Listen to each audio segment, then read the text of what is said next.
স্বামীর পরকীয়ার জেরে ঠাকুরগাঁওয়ের বালিয়াডাঙ্গিতে অভিমান করে রুমি আক্তার নামে এক গৃহবধূ গলায় ফাঁস দিয়ে আত্মহত্যা করেছেন। সোমবার সকাল 11টার দিকে উপজেলার দুয়াশুয়া ইউনিয়নের আলোকছিপি গ্রামে এ ঘটনা ঘটে। নিহত রুমি আক্তার ওই গ্রামের সুমন আলীর স্ত্রী এবং একই ইউনিয়নের জিয়াখোর গ্রামের ওসমান আলীর মেয়ে।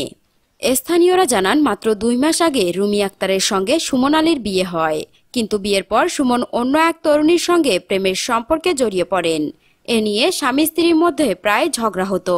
গত রবিবার সুমন স্ত্রীকে রেখে প্রেমিকার সঙ্গে ঢাকায় পালিয়ে যান। এতে অভিমান করে সোমবার সকালের দিকে স্বামীর বাড়িতেই সকলের অগোচরে গলায় ফাঁস দিয়ে আত্মহত্যা করেন রুমি আক্তার। বালিয়াডাঙ্গি থানার ওসি তদন্ত দিবাকর অধিকারী বলেন, খবর পেয়ে ঘটনাস্থলে পুলিশ গিয়ে লাশ উদ্ধার করে ময়নাতদন্তে পাঠানো হয়েছে। পরিবারের অভিযোগ পেলে তদন্ত করে আইনানুগত ব্যবস্থা গ্রহণ করা হবে।